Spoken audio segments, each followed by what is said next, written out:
What is going on, everybody? There we go. Welcome back to DylanTalksTone 2. We're going to go over some comments from a video we did last week about Stratocaster stuff. Man, we've been building a bunch of Stratocaster stuff since. I appreciate everybody's support. If you want to support the channel, you can go down to that little clicky thing down there, that little scanny thing, or just type in one of those websites right there, either Patreon or YouTube or whatever. Oh, apparently the neighbor dogs are barking. And or DylanTalksTone, and you can go buy some stuff over there. If you're finding this channel randomly, our real channel is DylanTalksTone.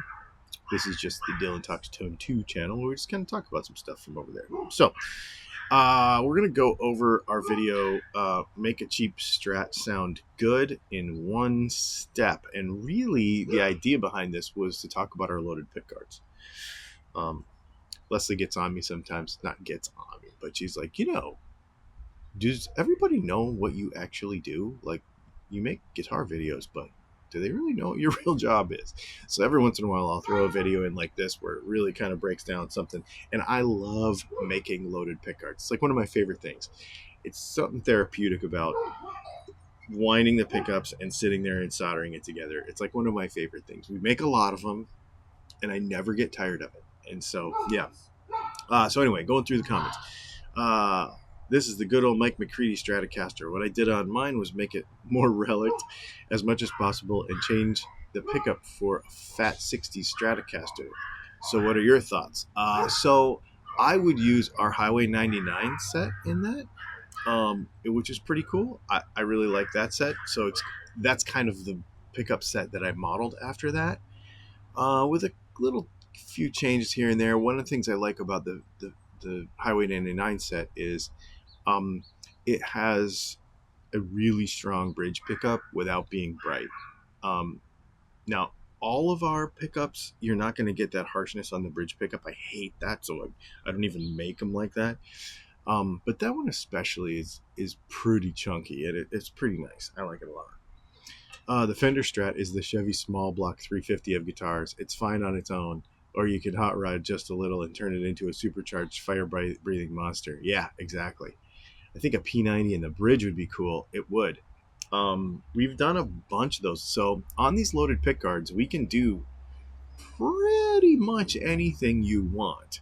And one of the things it's hard to show in a video is all of the custom acrylics that we do. We can do tons of crazy. I can make custom from scratch pickguards too. So the pickguards that you see like in the video that we're making, I have those cut for us out of regular pickguard material. But if you want to delete a knob, if you want to move a knob down, if you want to do whatever, we can do all that stuff. It costs a little because it takes some time to do it, but we can do all that stuff. But then completely from scratch, I have a laser. We can make acrylic pickguards from scratch. Now, I'm not going to draw your random pickguard, but if there's already a, drawing for it, if there's somebody's got a CAD drawing of it or whatever, yeah, I'll totally do it. Yeah.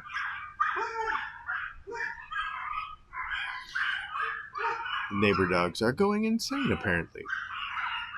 Not one of the most, but the most replicated and copied, stolen, and inspiring and duplicated design. Hey, buddy. Did you get him all riled up? He doesn't bark or anything. He just runs back and forth. It's pretty funny. Let's see. This video went from tips to a sales pitch. Oh, no. It was a sales pitch from the very beginning. If people think that I'm not going to talk about what I do when I make videos, I guess you got another thing coming. The reason this channel is about guitar stuff is because guitar stuff is what I do.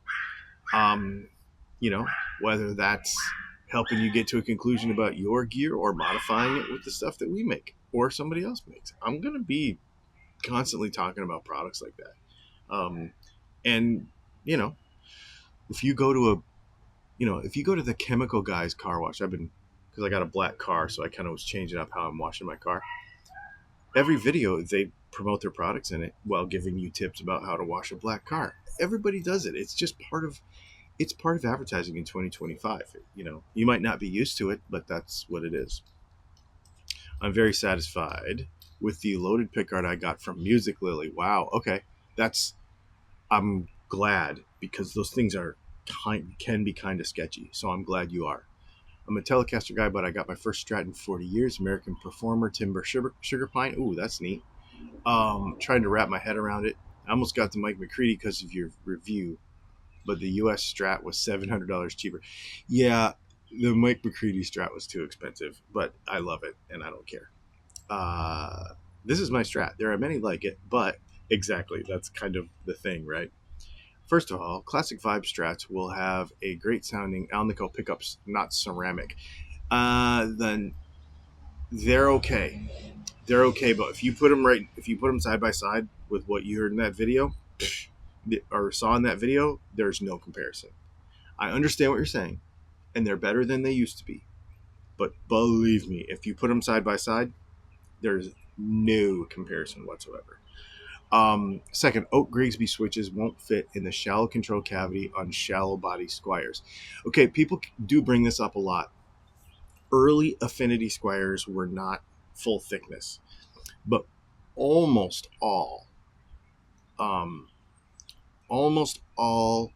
Squires now are full thickness guitars. We cannot, obviously, and I said it in the video, I cannot speak for every copy. I can't speak for every alternate build of these guitars, obviously. But the majorly commercially available Squire stuff, you can use our stuff. Oak Grigsby switches take 1 inch of clearance. Okay, so just know that if you put a ruler down in there and it's an inch deep, it'll fit. Okay, so it's not that big a deal. And it is, we sell lots of these and we get lots of questions, and every day on the chat. And I will tell you that the percentage of time that I have to tell somebody no, it won't fit their guitar is so low that I cannot remember the last time that I did it. So, and sometimes there's a way around it and I can still help you. So don't worry about it too much. Don't let those things that you see in comment sections stress you about that. There's usually a way and we can make it happen for you.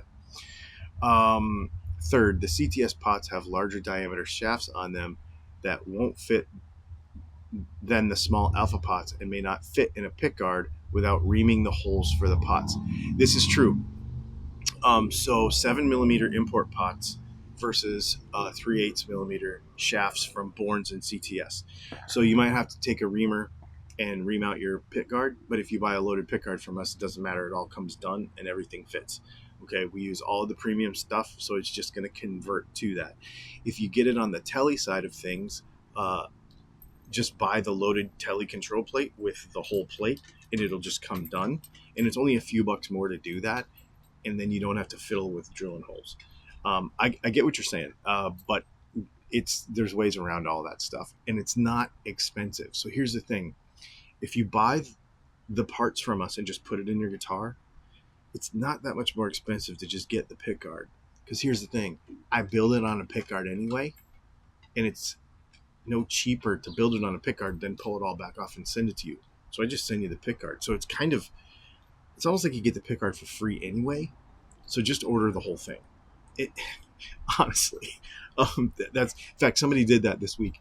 They ordered a single hum pickguard, and he's like, I actually really only need the parts, and I'm like, well, it's not any cheaper because I have to build it on the pickguard anyway. So he's like, oh, okay, well then just send me the pickguard and maybe he'll use it for another project, right? Like that's kind of what happens.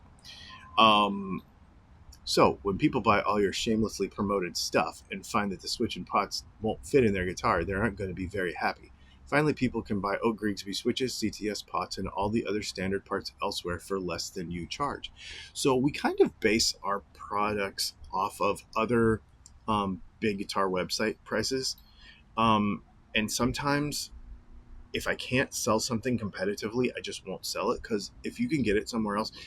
And the other thing too is, so let's say our CTS pot is 50 cents more on our website than it is somewhere else, because that's, you might find that. But when you have to pay shipping from multiple places, and you're already on our website, I don't I am not in the business of selling pots and switches and caps. I'm in the business of making pickups. The idea behind having those other products is as support product for your project.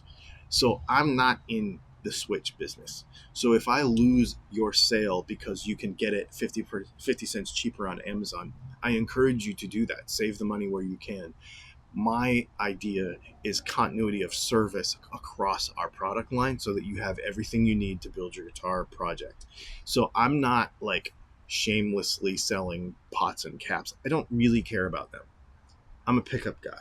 I just want you to feel supported in everything you do. And here's the other thing. Amazon doesn't do this. So if you don't feel like the support that you get from our channel and the support that you get from all of the free knowledge that we put on our website and on our channel and everything over the last 11 years is worth it to you, that's fine. Go buy it from Amazon. I'm totally fine with it. I'm not offended by it, but appreciation for the rest of the stuff that we do. If our pot is 50 cents more expensive or our switch is $1 more, hopefully you find that worth it in the grander scheme of things, in the bigger picture. And if you don't, I understand. I totally understand. If you got to be a penny pincher, I get it. What was that even word? Because some people do, based on budget or circumstances or whatever. Sometimes you have to. So I understand. Looking for a PAF clone humbucker. I built a Telecaster with a fairly hot bridge pickup. The idea is to make an accurate copy of Joe Bonamaso's Bludgeon 51. I would use our DAF for that, which is what he basically, our DAF is kind of our PAF clone. Really good video. I upgrade import guitars to Fender Gibson specs for electrics with Bournes and CTS pots, orange drop capacitors, but sometimes a few of these parts are not right for an import. Not trying to yell, just wanted your attention. You're right, like what we just talked about. You got to kind of fiddle with it sometimes because the Zeba, hey Zeba, come, don't do that, please. Come here. He's eating grass. Come here, bud. Let's see. Strats are crap. The paint falls off. Just look at Rory Gallagher's or Stevie Ray Vaughan's. That's funny. My favorite Strat upgrade is a 10-way freeway switch. Okay, they're neat. Do you use all 10 switch positions? I guess that would be my question. I cannot see an application for it. A lot of folks ask us, can you wire this crazy thing? And the bottom line is we always say no. We keep our wiring diagrams very simple and our wiring schemes very simple that we sell because they're hard to support on the backside. What happens is a person with a 10-way switch wants to try a bunch of wild stuff. And if it doesn't work quite the way they want it to, then I have to support that on the customer service side. And it's very difficult because then I'm over the phone, which I don't do, or over chat or whatever, to be like, well, is this wire hooked up to that wire? And do you have an ohm meter? And, like going through all these things that's very, very complicated to support from a distance. Now, if me and you are sitting here on a bench and I can run through it real quick, that's different. But because of the way we are, working through the mail, really complicated wiring schemes are really hard for us to support. So that's why we keep them fairly simple. But it also makes it to where you're happy because you just put it in and it just works. Do I make mistakes sometimes? Have I made mistakes? Have I had to redo stuff in the last 11 years? Yeah, a couple of times. But for the most part, we keep it, How to make a Strat sound good? Buy a hardtail. That's funny. Let's see. I've been on a P90 kick, dude. I'm with you. Beautiful workmanship on your pickups. Thank you. Strats, Tellys, and Les Pauls, probably the most replicated guitars in existence. Yup, probably so. No examples of how these electronics differ, so I can only imagine they sound virtually the same. If you want any guitar to sound good, first make sure it's set up well. Yep. If your strings are a mile off the fretboard, yep. They won't be intonated correctly, correct. Yeah, I agree. We have demos of everything on the website. We can't put demos in every video, and the point of this video was not for an A/B test, because I don't know what your rig is. We didn't kind of go down that road, but the idea was just be like, look how easy this is. It's not that hard. If my point is, well, we'll get into it in a minute because I think somebody else talked about this. So what? I don't know what that means. Do you have any insights on the freeway switch? Okay, I think we just discussed that. FYI, swapping out the 5-way switch for a Grigsby will depend on the route underneath. We covered that. There are too much guitars in the world. Buy a cool secondhand, and there is more value in it. I guess if you're into used stuff, I'm personally not, but that's okay. Let's see. All you got to do is play it good. Then it will sound good. No need for anything else. Okay, but that kind of takes the fun out of it, doesn't it?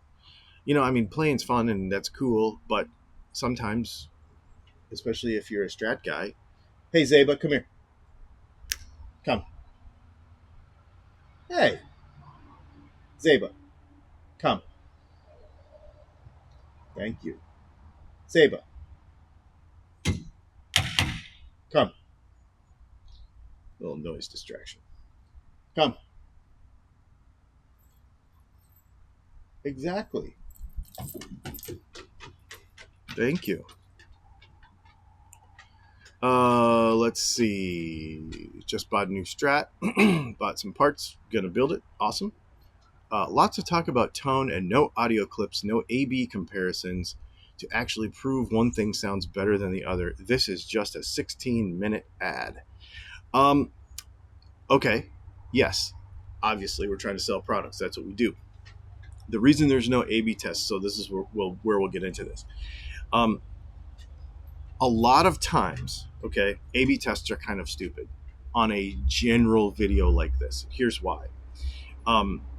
If we were to say, because this is a kind of a general video, if you have and I was pretty specific in this video when we talked about this. If you have a guitar and you don't like how it sounds and you want to take a big swing at it, this is an easy way to do it. There is no reason for A/B tests. If you don't like it, it doesn't matter, right? A good set of aftermarket pickups, replacement pots, and caps are going to be a big swing. It is going to be better. Now, at the end of the video, we discussed some more specific things. If you want to keep it low output, use this. If you want to bump it up a little bit, use this. If you want to do the Mike McCready thing, do this. We even have a Stevie Ray one that I'm building right now. So if you want to do some specific things, we have some things there. And you can go to the website and you can look at the very specific sound tests. Here's the problem with A/B tests. It's never going to work. The reason is because you have a different rig than I do. This is why I don't like spending too much time on this. If you have an A/B... Why is he doing that? Hey, buddy, come here.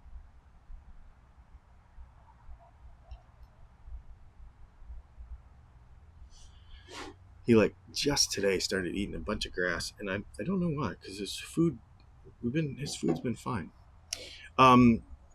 So there's no real point in farting around with A/B tests, because if you know you don't like it, change it. End of story. I can't A/B test your guitar. So if I A/B test something that is not your guitar, then you're gonna be like, well, that's not what I have. There's no winning with A/B test guys. So that's why I don't do it. Understanding why you want it, I get it. But think about it. If you don't like your guitar, you're going to change it. So why? Why worry about it? And if you don't, again, this comes back to the other thing. If you don't trust what we do, don't buy from me. I don't want your money. If you don't watch our content, don't get value from it. Understand that we've been doing this for 12 years. Understand that we have, I think we figured it out the other day. We have 18 or 20,000 pickups out in the market. And for one guy over 12 years, I'm pretty proud of that. If you don't have trust in what we do, then I don't want your money, because I don't want that customer service headache on the backside. I've told people, no, just buy from somebody else. If you trust what we do and you love what we do and you understand the vibe of what we got going on here, you're going to be like, you know what? I bet he's got something I like, and you're going to buy from us. And I dig that. And then you're going to enjoy it. But if you're so, I look at it like this: there's people that buy at Walmart because they just want the lowest price, right? And they're gonna compare till they're blue in the face, and they're just gonna end up with something basically mediocre because that's not what's important to them. A lot of times, A/B test guys are gonna chase and chase and chase and chase and chase, and here's why: because they don't have the right A/B test in their eyes. They don't have, yeah, but you use this pedal. Yeah, but you use these settings. Yeah, but what were your knobs? Yeah, what were, right? And they continue to chase and chase and chase and chase and chase. But when you, it sounds stupid to say, but when you buy based on a vibe, you go like, okay, I know that Dylan Talks Tone, everything he makes, he focuses on clarity and note definition under any gain circumstances. And I know that he focuses on versatility.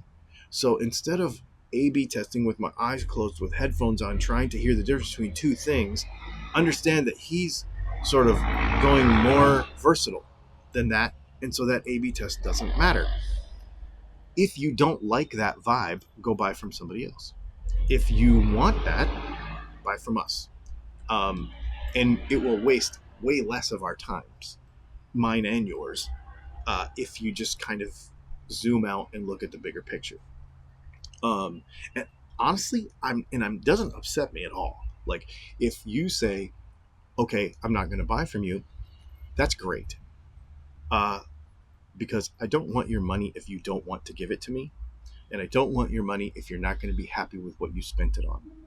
Now, I also recognize, this is a little side rant here, but I also recognize that just because you didn't buy this set of pickups, that you might not see something that you like in the future. So I don't dismiss a person completely. Sometimes I've fired customers before, but most of the time, you'll come back when you see something else. Maybe it's just not today. So if I'm totally fine with it, and I'm not offended by it at all. Somebody said Obsidian, anyone? They're cool. Yeah, they're cool. And people were talking about loaded pickguards with quick connects. Loaded pickguards with quick connects are neat. The problem is that nobody actually does it. You have to take strings off a Strat. So it's not like, the idea of Quick-O Change-O pickups is so cool, but absolutely not practical. All right, well, anyway, had to take a moment with the dog. There you go. Thanks for hanging out. If you have any questions about this stuff, get in the comments, ask. We'll be around. You can go to DylanTalksTone.com right here, and you can hit me in the chat if you have specific questions about a purchase or an idea that you have for a build that you're trying to put something together. We'll help you with that. And otherwise, we'll see you on the other channel. Thanks for hanging out. We'll see you in the next video.